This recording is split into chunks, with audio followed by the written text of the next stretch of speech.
ቆንጆ የሩዝ ቅመም እናዘጋጅ። በመጀመሪያ አብሽ እናዘጋጃለን። አብሻችን ቡኒ እስኪሆን ድረስ እንቆላዋለን።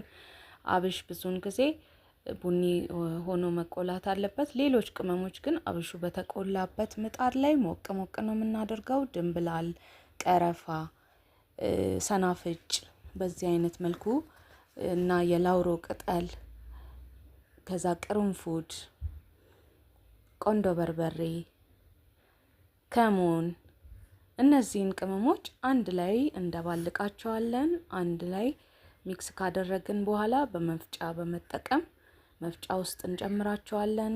በደንብ መደባለቅ አለበት የሁሉንም ቅመም ጣዕም እንዲወስድ። ከዛም በኋላ እርድ 2 ማንኪያ እንጨምርበታለን። የተፈጨ እርድ መሆን አለበት። ከዛ ሚጥሚጣ ካለን ሚጥሚጣ እንጨምርበታለን 1 ማንኪያ ሚጥሚጣ።